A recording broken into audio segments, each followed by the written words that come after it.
नमस्कार प्यारे मित्रों, प्रिंस आरएस एकेडमी के यूट्यूब चैनल पर आप सबका स्वागत है। विज्ञान शिक्षण विधियों की आज इस क्लास को अपन कंटिन्यू करते हैं।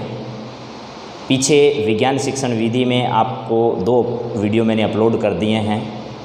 विज्ञान शिक्षण विधि की इस क्लास में आज अपन बात करने वाले हैं एक नई विधि जिसका नाम है ह्यूरिस्टिक विधि, खोज विधि, अन्वेषण विधि। तो देखते हैं इस विधि में क्या होता है। सबसे पहले अपन हेडिंग डाल लेते हैं, ये क्या है आपके ह्यूरिस्टिक विधि, ह्यूरिस्टिक मेथड जिसको कहते हैं अपन, वो है। यहाँ हिंदी में इसके अलग अलग नाम हैं। अन्वेषण विधि, अन्वेषण विधि, इसी को कहते हैं खोज विधि, खोज विधि, और इसी का नाम है अनुसंधान विधि, अनुसंधान विधि। इस विधि में क्या क्या नई चीज़ें हैं ये अपने को जाननी है। ये ह्यूरिस्टिक विधि है। इसमें एक तरीके से शिक्षक जो होता है वो बच्चे के लिए एक मार्गदर्शक का काम करता है, लेकिन वो डायरेक्ट रूप से इसकी कोई हेल्प नहीं करता है। शिक्षक बच्चों के सामने समस्याओं को प्रस्तुत करता है। अलग अलग प्रकार की समस्याएं बच्चे के सामने प्रस्तुत की जाती है और बच्चे उन शिक्षक के मार्गदर्शन में कह दो चाहे अपने आप कह दो, किसी न किसी तरीके से उस समस्या का क्या करते हैं, समाधान ढूंढते हैं, उसका हल ढूंढते हैं। इसी विधि को अनुसंधान विधि, खोज विधि, ह्यूरिस्टिक विधि कहा जाता है। इस विधि में समस्या अलग अलग प्रकार की होती है। शिक्षक उनकी ओर सिर्फ इशारा करता है, डायरेक्ट रूप से उनकी कोई हेल्प नहीं करता है। बच्चे उस समस्या का समाधान अपने आप से किसी न किसी मार्ग से खोजते हैं, चाहे वो अपनी पाठ्य पुस्तकों की सहायता से खोजें, चाहे वो इंटरनेट के माध्यम से खोजें, चाहे वो किसी भी प्रकार के संसाधनों की हेल्प ले। बच्चे इस समस्या के समाधान को अपने आप खोजते हैं। इसीलिए इस विधि को अन्वेषण विधि, कौन सी विधि, अन्वेषण विधि, खोज विधि या इसे अनुसंधान विधि के नाम से भी जाना जाता है। अन्वेषण का मतलब भी खोज करना होता है, खोज आपके सामने लिखा है। अनुसंधान का मतलब नई चीज़ें जो आज तक किसी के सामने प्रकट नहीं हुई है, उन चीज़ों को प्रकाश में लाना भी अनुसंधान करना कहलाता है। ह्यूरिस्टिक का नाम है ह्यूरिस्को, एक शब्द है, ह्यूरिको भी आप कह सकते हो। ये ग्रीक वर्ड है, उस ग्रीक वर्ड से इस ह्यूरिस्टिक विधि की खोज की गई है। या ह्यूरिस्टिक जो नाम है वो ह्यूरिस्को एक शब्द है जिससे बना है। इसके खोजकर्ता जो हैं वो आर्मस्ट्रांग है। कौन है खोजकर्ता? आर्मस्ट्रांग, आर्मस्ट्रांग है। आर्मस्ट्रांग ने इस विधि की खोज की थी सबसे पहले। और ये एक वर्ड है ह्यूरिस्को, ह्यूरिस्को, ह्यूरिस्को शब्द से बना है। और ह्यूरिस्को शब्द का मतलब होता है to discover, to discover. To discover का मतलब होता है खोज करना, खोज करना। अब किस चीज़ की खोज करना? बच्चों के सामने जो भी समस्या प्रस्तुत की गई है, जो भी प्रॉब्लम बच्चों के सामने फेस की गई है, उसका सामना करते हुए बच्चे क्या करेंगे, उस समस्या का समाधान खोजेंगे। और यही विधि क्या कहलाती है? ह्यूरिस्टिक विधि कहलाती है। तो अपने को सिर्फ यहाँ यही ध्यान रखना है कि ह्यूरिस्टिक विधि में ह्यूरिस्को शब्द जो बना है वो ग्रीक वर्ड है, एक ह्यूरो भी कहा जाता है। ह्यूरिस्को कौन सी भाषा का वर्ड है ये ध्यान रहे आपको, ये ग्रीक भाषा का वर्ड है। एक शब्द है ह्यूरो, ह्यूरो ये भी लिखा हुआ जाता है कई बार। ये भी एक ग्रीक वर्ड है, ये भी एक ग्रीक वर्ड है। और इसका मतलब होता है आई डिस्कवर, आई डिस्कवर, यानी मैं खोजता हूँ। क्या करता हूँ? मैं खोजता हूँ, खोजता हूँ। किस चीज़ की खोज करते हैं बच्चे? अलग अलग तरीके की, अलग अलग मेथड की चीज़ें जो बच्चों के सामने प्रस्तुत की गई है, उन सभी प्रकार की वस्तुओं का क्या करना, बच्चों को खोज करना, समस्या का समाधान ढूंढना ही क्या कहलाता है? डिस्कवर कहलाता है। इस विषय में 2-3 जो विचारक हैं उन्होंने अपनी अपनी परिभाषाएं दी है, वो मैं आप सबके सामने रखना चाह रहा हूँ। सबसे पहले परिभाषा दी है हर्बर्ट स्पेंसर ने। किसने दी है? हर्बर्ट स्पेंसर ने, हर्बर्ट स्पेंसर। हर्बर्ट स्पेंसर का क्या कहना है? देखिए, हर्बर्ट स्पेंसर का कहना है कि बालकों को कम से कम बतलाना चाहिए और अधिक से अधिक उन्हें खोजने के लिए प्रेरित करना चाहिए।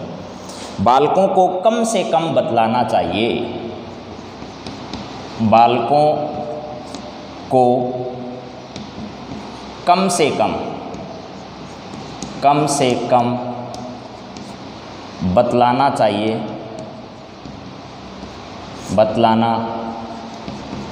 चाहिए, तथा अधिक से अधिक खोज के लिए प्रेरित करना चाहिए, अधिक से अधिक खोज के लिए प्रेरित करना चाहिए। समझ में आ गई बात? बच्चों को चीज़ें कम से कम सिखाई जाए, बच्चों के सामने डायरेक्ट समाधान पेश नहीं किया जाए, बल्कि हर्बर्ट स्पेंसर का यही कहना है कि बच्चों को क्या करना चाहिए, अधिक से अधिक खोजने के लिए प्रेरित करना चाहिए।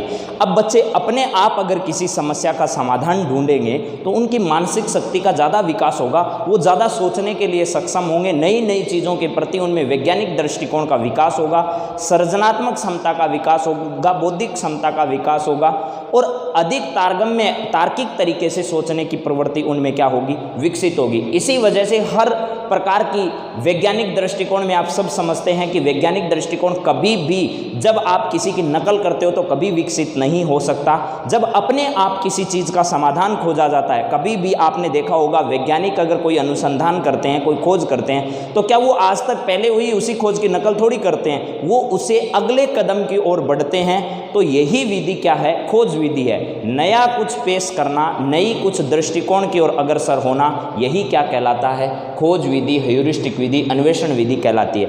इसके बाद एक परिभाषा दी है आपके सामने यहाँ, वो भी मैं बता देता हूँ आपको।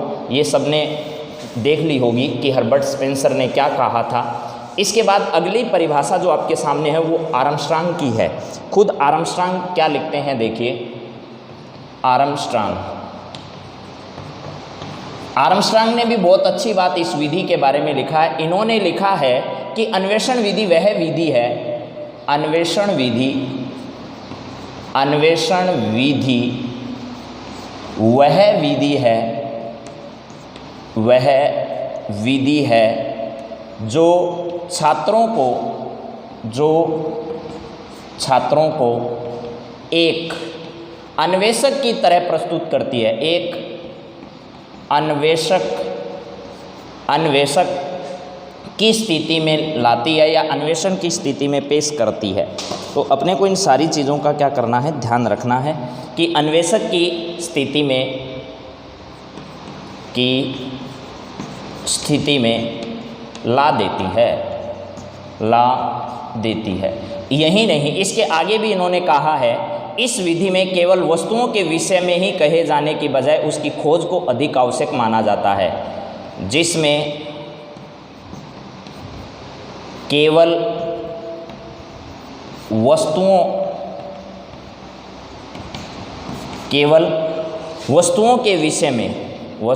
के विषय में कहे जाने की बजाय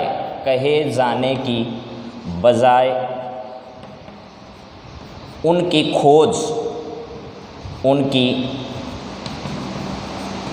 खोज को अधिक आवश्यक माना जाता है, खोज को अधिक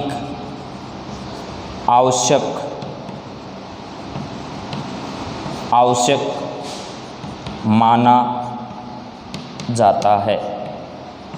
अब देखिए, यहाँ आर्मस्ट्रांग का कहना है कि अन्वेषण विधि वह विधि है जो छात्रों को किस लिए प्रेरित करती है, छात्रों को अन्वेषक की तरह क्या करती है, प्रस्तुत करती है या अन्वेषक की भूमिका में ला देती है, जिसमें केवल वस्तुओं के विषय में ही कहे जाने की बजाय उनकी खोज को अधिक आवश्यक माना जाता है।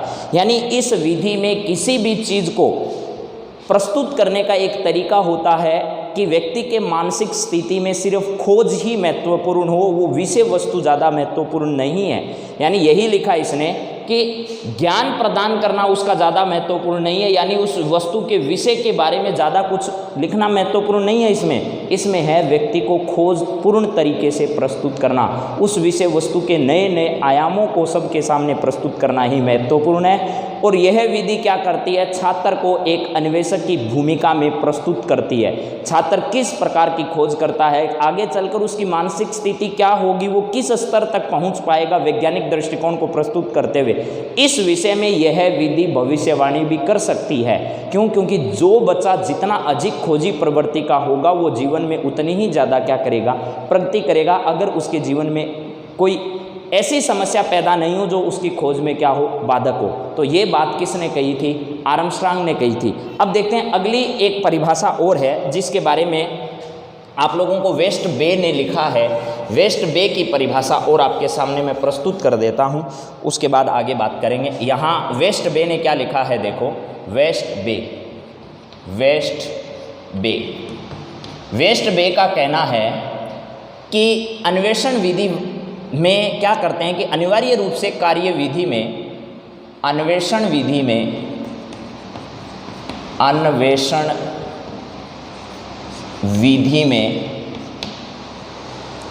विधि में छात्रों को किस प्रकार की कार्यविधि करवाई जाती है, इसके बारे में आप लोग क्या कर सकते हो, प्रशिक्षण प्रदान कर सकते हो। अन्वेषण विधि अनिवार्य रूप से कार्यविधि में, अन्वेषण विधि अनिवार्य रूप से कार्यविधि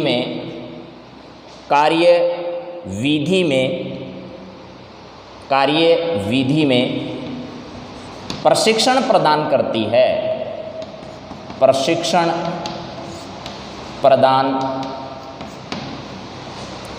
करती है। इसमें ज्ञान को दूसरे स्थान पर रखा जाता है, इसमें खोज को पहले स्थान पर और ज्ञान को दूसरे स्थान पर रखा जाता है, दूसरे स्थान पर रखा जाता है। अब आपको समझ में आ गया होगा। देखो वेस्ट बे का कहना है कि अन्वेषण विधि में अनिवार्य रूप से कार्यविधि प्रशिक्षण प्रदान करती है, यानी कोई भी प्रोसेस होगा, वर्किंग प्रोसेस जो होगा, उस वर्किंग प्रोसेस की प्रशिक्षण प्रदान करने का क्या करता है, काम प्रदान करता है। यहाँ ज्ञान महत्वपूर्ण नहीं है, सबसे महत्वपूर्ण क्या है, खोज है। पहले स्थान पर खोज आएगा और दूसरे स्थान पर क्या आएगा, आपका ज्ञान आएगा। यानी ज्ञान ज़्यादा महत्वपूर्ण नहीं है इस विधि के लिए, इस विधि के लिए खोज महत्वपूर्ण है। और यहाँ तक कि इस विधि के बारे में ये भी कहा जाता है कि यह विधि नहीं है, ये विधि का एक पड़ाव है, एक विधि का भाग है, ये कह सकते हो आप। अपने आप में ये कोई पूर्ण विधि नहीं है, इतना भी ध्यान रखना चाहिए अपने को। इसके बारे में ये बार बार कहा जाता है। वास्तव में ये विधि न होकर विधि में प्रयुक्त होने वाला दृष्टिकोण है, इसके बारे में लिखा जाता है। वास्तव में क्या है, यह विधि नहीं होकर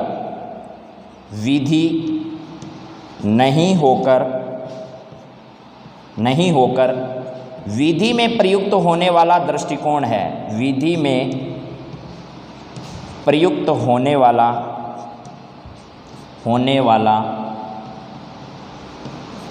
दृष्टिकोण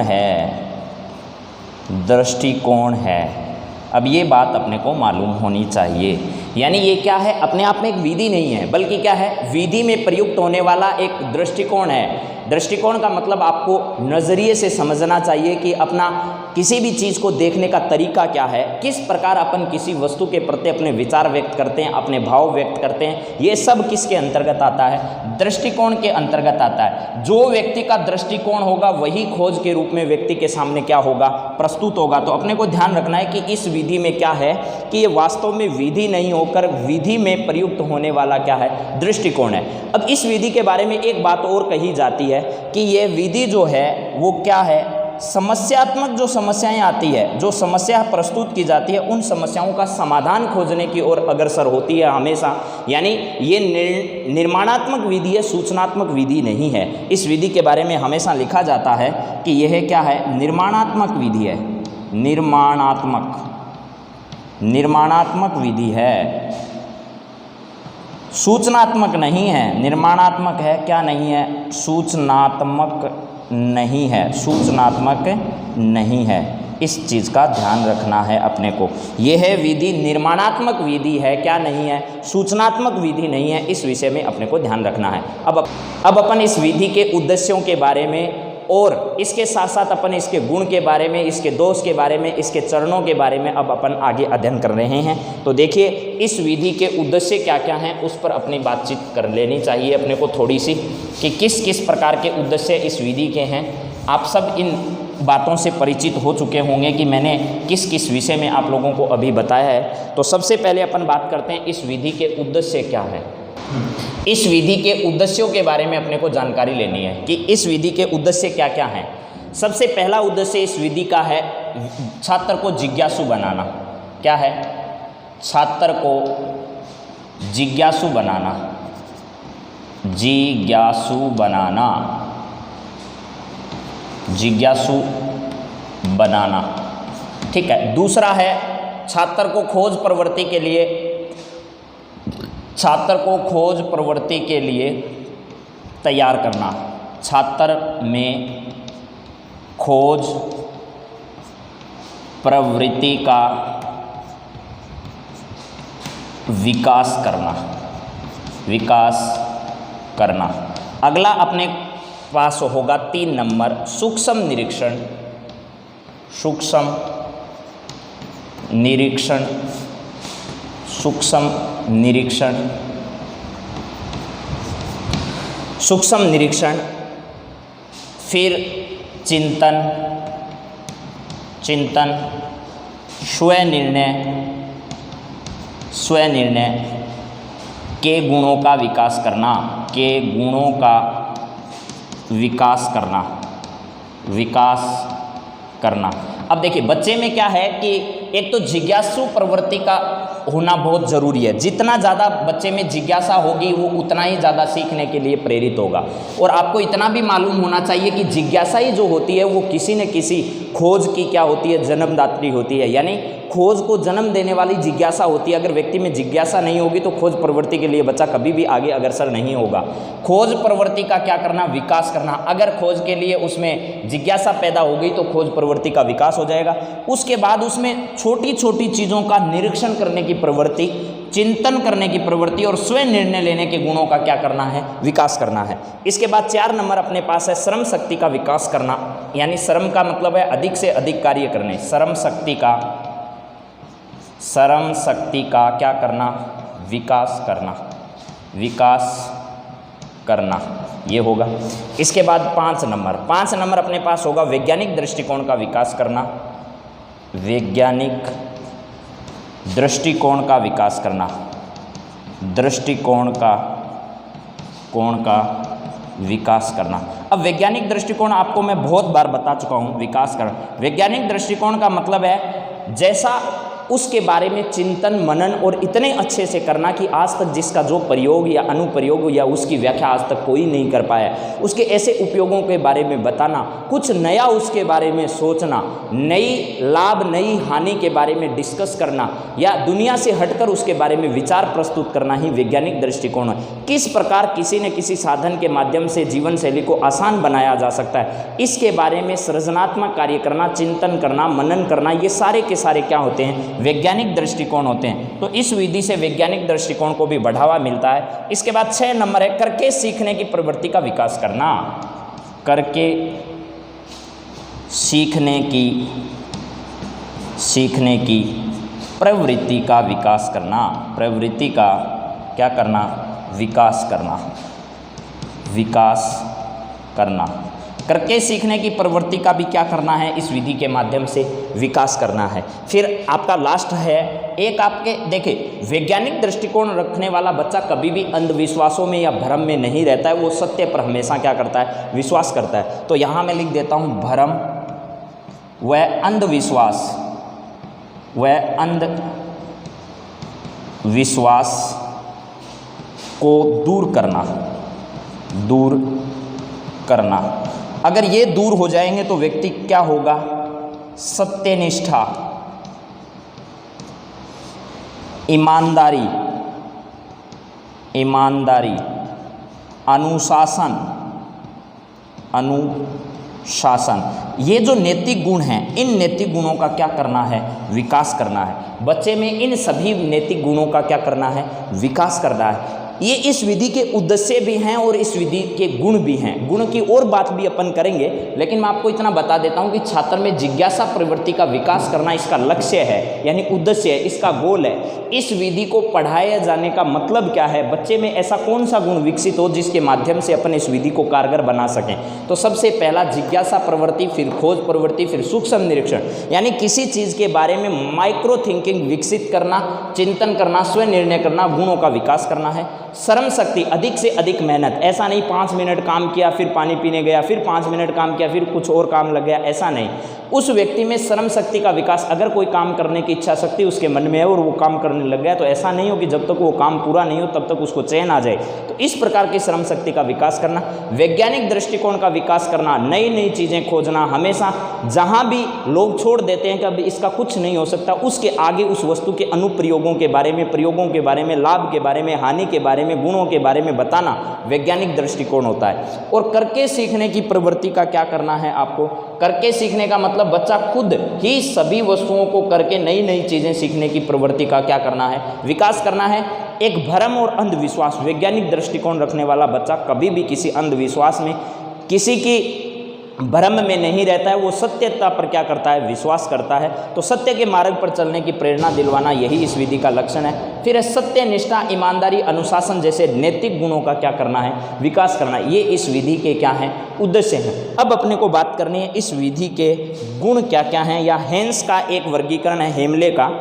हेमले के अनुसार इसके सोपान कौन कौन से हैं, उन सोपानों पर भी अपने को बातचीत करनी है। हेमले ने यहाँ कुल मिलाकर 5 सोपान इस विधि के बताए हैं, तो अपने को अभी बात करनी है हेमले ने जो आपके सामने वर्गीकरण प्रस्तुत किया है सोपानों का, वो किस प्रकार है। यहाँ मैं लिख देता हूँ हेमले के अनुसार क्या बताना है अपने को? सोपान बताने हैं इस विधि के, कि सोपान कितने होंगे इस विधि के सोपान, या कह दो आप लोग चरण, वो कितने चरण। हेमले का वर्गीकरण, वैसे बहुत सारे चरण अपन बना सकते हैं, मगर हेमले एक जो विचारक हैं, उन्होंने इस विधि के कितने चरण आप सबके सामने प्रस्तुत किए हैं? 5। पहला, दूसरा, तीसरा, फिर चौथा और फिर क्या है? 5वां। पहला, हेमले का कहना है कि समस्या का कथन प्रस्तुत करना चाहिए। समस्या का क्या होगा? कथन। समस्या का कथन बच्चों के सामने रखना चाहिए। उसके बाद तथ्यों का निरीक्षण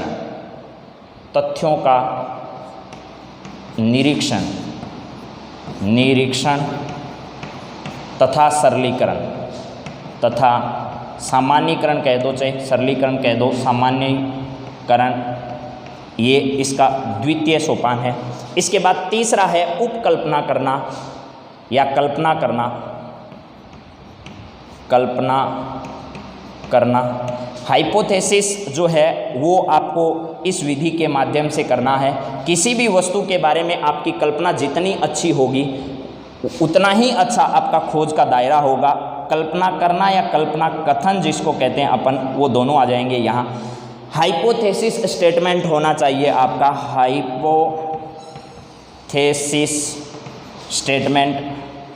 स्टेटमेंट बच्चों के सामने रखना, इस प्रकार की प्रेरणा। इसके बाद है कल्पना परीक्षण करना,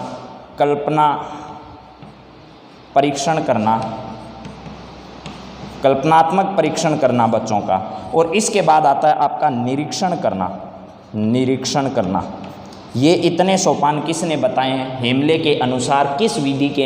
ह्यूरिस्टिक विधि के हैं। हेमले ने कहा है कि एक तो सामान्य कथन, इस विधि का स्टेटमेंट क्या है? वो सामान्य कथन प्रस्तुत किया जाएगा बच्चों के सामने।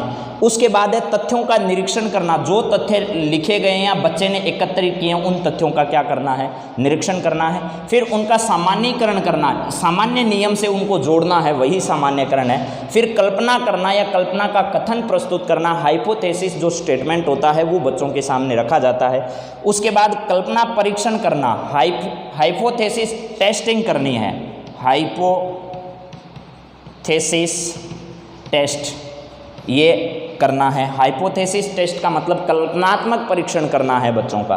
फिर निरीक्षण करना, लास्ट में क्या करना, जो चीज़ें प्रस्तुत की गई है उनका एक निरीक्षण करना, उनके बारे में जांचना, किस प्रकार आपने ह्यूरिस्टिक विधि को बच्चों के सामने रखा है। ये इस विधि के क्या हैं, सोपान है। दोबारा याद कर लीजिए, आपसे हेमले के अनुसार भी पूछे तो भी आपको 5 सोपान इसके बताने, और सीधा भी पूछा जा सकता है कि अनुसंधान विधि या खोज विधि के सोपान कितने होते हैं। ये एक बार पूछा गया है रीट की परीक्षा में ही, जब टेट होता था उस समय।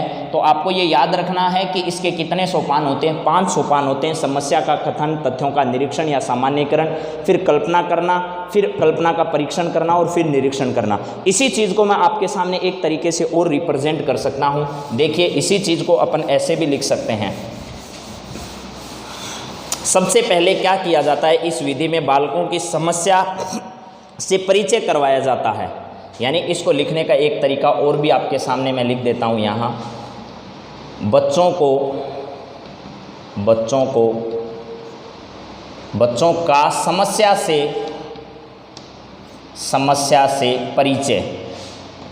परिचय करवाया जाता है।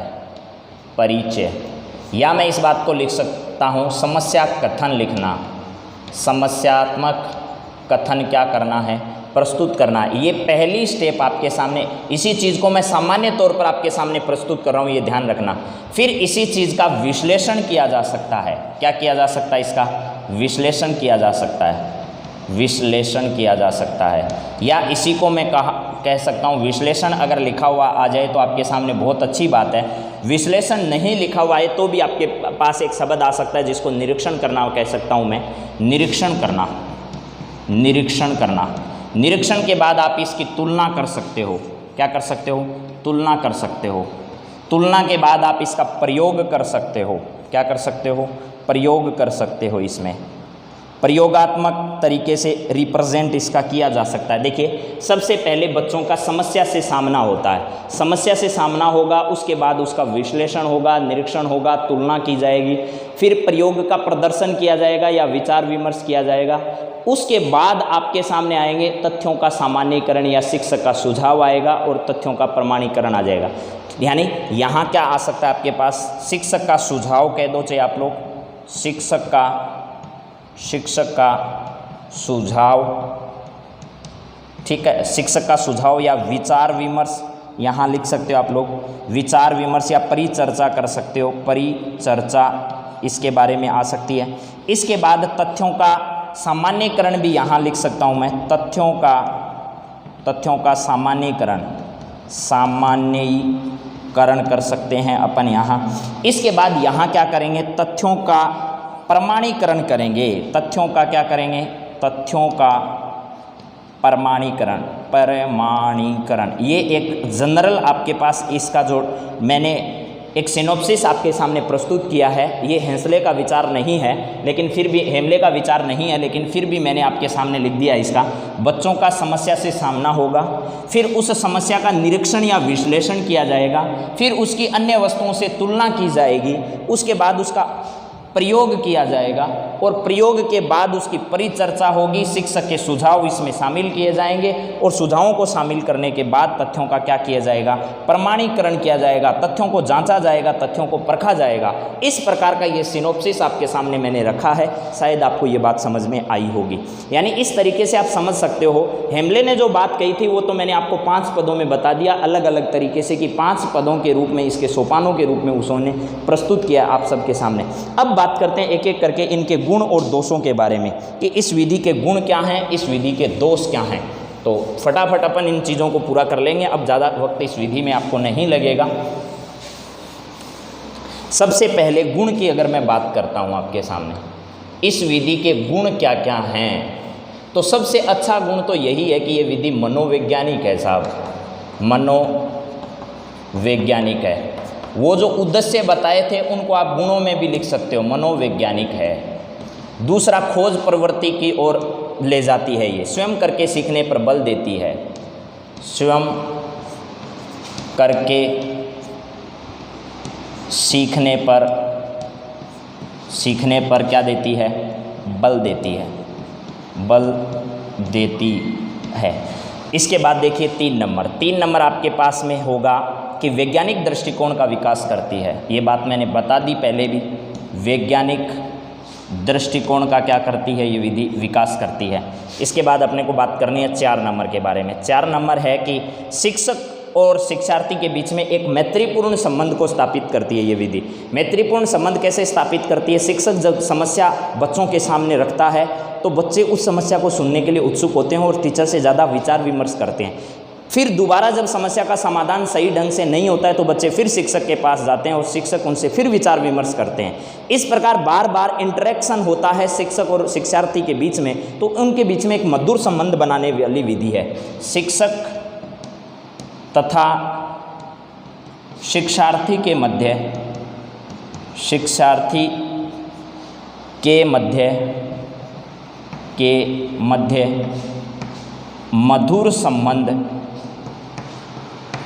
मधुर संबंध स्थापित करने वाली विधि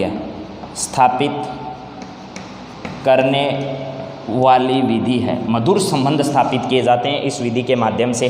5 नंबर आपके पास है स्मरण शक्ति का इससे विकास होता है।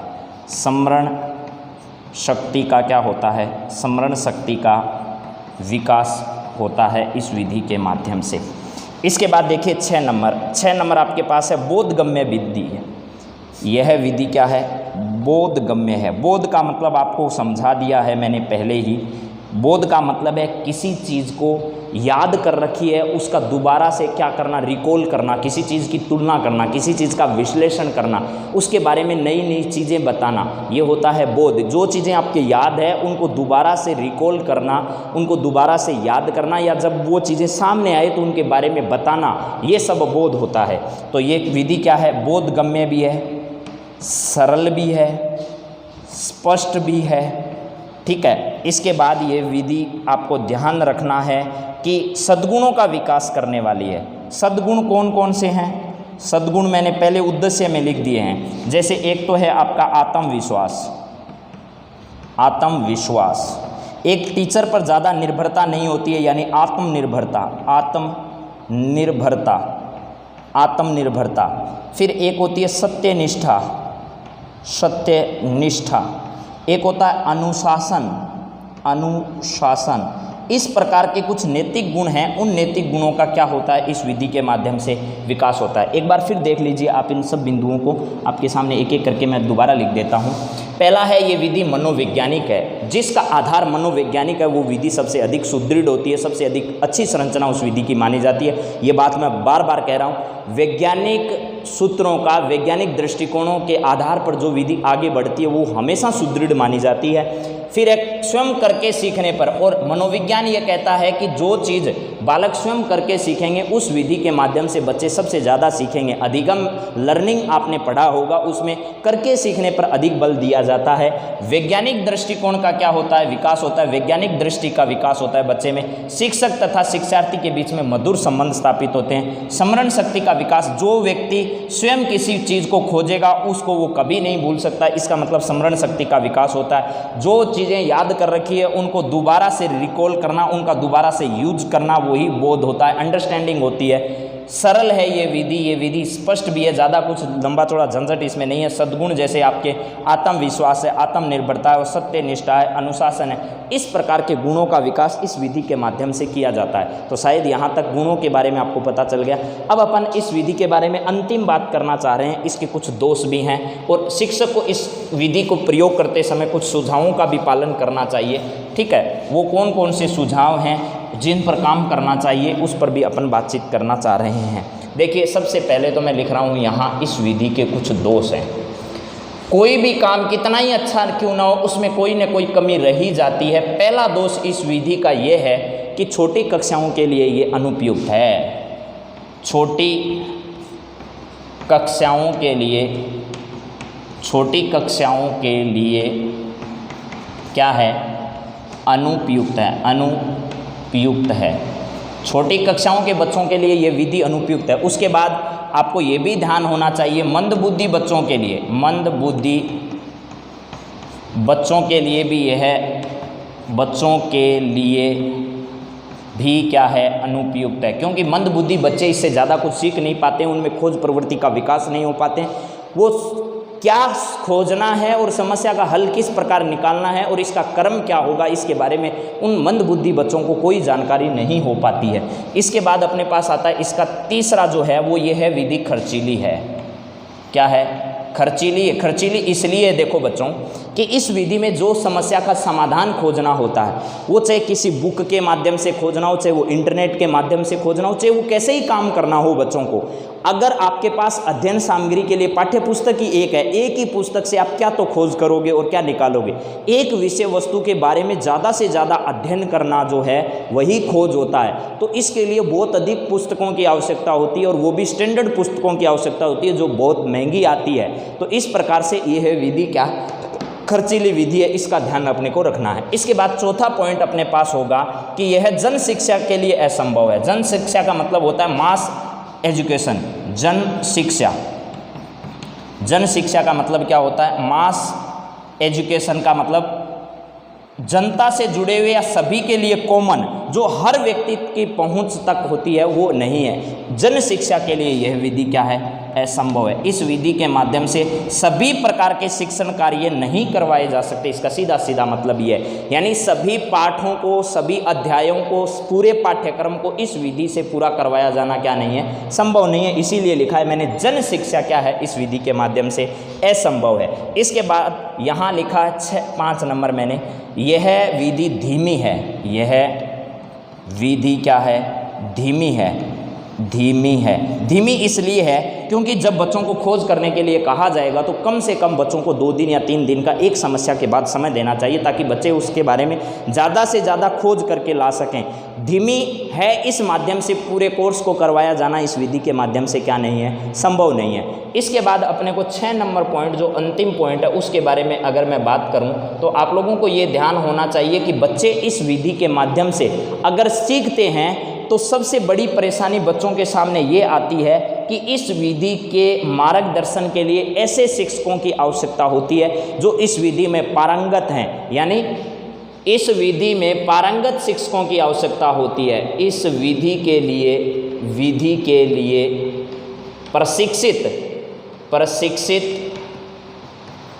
शिक्षकों की आवश्यकता होती है। शिक्षकों